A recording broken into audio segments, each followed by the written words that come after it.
নুমলীগড়ৰ ধনশিৰি নদীৰ কাষত সেউজ বিপ্লৱৰ সূচনা একাংশ কৃষকৰ। NRLৰ সাহায্যত বিশাল কৃষিভূমিৰ 500 বিঘা মাটিত এইদৰে কৰিছে ৰঙালাও খেতি। লোমালোমে লাগিছে ৰঙালাও।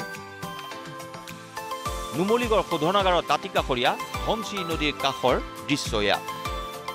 মৰঙী আৰু খুমটাইৰ এই দুটা মৌজা সাঙুৰি প্ৰায় 500 বিঘা মাটিত কেইজনমান কৃষকে কৰিছে ৰঙালাও খেতি।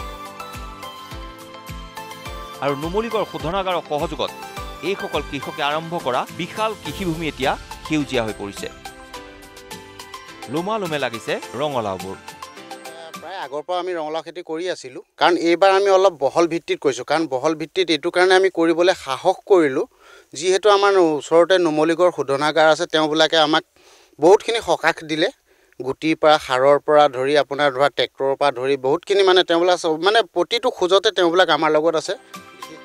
উৎপাদন ভাল হোৱাত কৃষকৰ মুখলৈ আহিছে হাঁহি। ইতিমধ্যে বহিৰাজ্যলৈও ৰঙালাও পঠিয়াবৰ বাবে কৃষকসকলে যোগাযোগ কৰিছে। নুমলীগড় শোধনাগাৰৰ সহযোগ লাভ কৰি কৃষকসকলে এই খেতি কৰি অধিক পৰিমাণৰ লাভ পোৱাৰ আশা কৰিছে। কেমেৰা পাৰ্চন প্ৰবীণৰ সৈতে নুমলীগড়ৰ পৰা বিনন ফুকন, নিউজ লাইভ।